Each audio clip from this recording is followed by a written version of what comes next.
యుద్ధ అనివార్య పరిస్థితి. గల్ఫ్ దేశాలు సాధారణంగా యుద్ధానికి పోవు.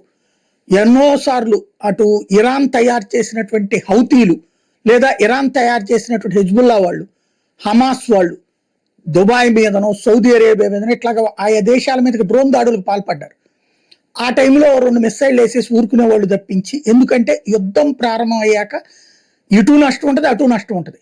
గెలిచినోడు ఇంటికి వెళ్ళి ఏడుస్తాడు, ఓడినోడు అక్కడే కూర్చుని ఏడుస్తాడు. అంతకు మించి ఏడుపు అయితే తప్పదు ఇద్దరికి కూడా. దానివలన పెట్టుబడులు దెబ్బతింటాయి. గల్ఫ్ దేశాలకు ప్రధానమైన ఆదాయం ఇప్పుడు ఏంటంటే ఆయిల్.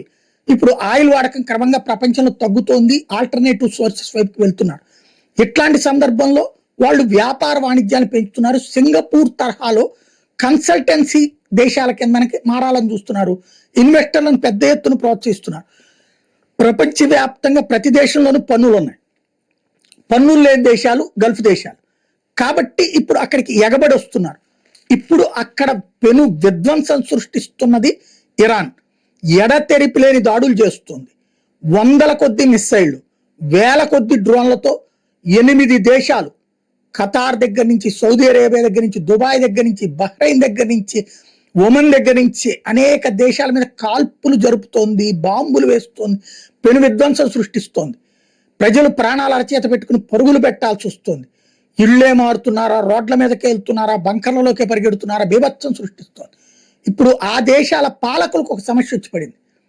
తమ ప్రజల ముందు సన్నాసులు కాకూడదు, ఖచ్చితంగా తమ ప్రజల ముందు వీరుల్లాగా ఉండాలి.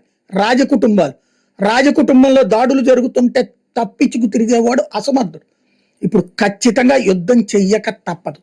వాళ్ళందరూ కూడా రంగంలోకి దిగితే అమెరికా, ఇజ్రాయెల్ దెబ్బకే విలవిల్లాడుతున్నటువంటి ఇరాన్, ఇప్పుడు బ్రిటన్, ఫ్రాన్సు, జర్మనీ కూడా యాడ్ అయిన వేళ ఈ 8 దేశాలు కూడా కలిస్తే 11-12 దేశాలు ఒక్కసారిగా విరుచుకుపడితే ఇరాన్ బతికేంటి అన్నదే ఇక్కడ ప్రశ్న.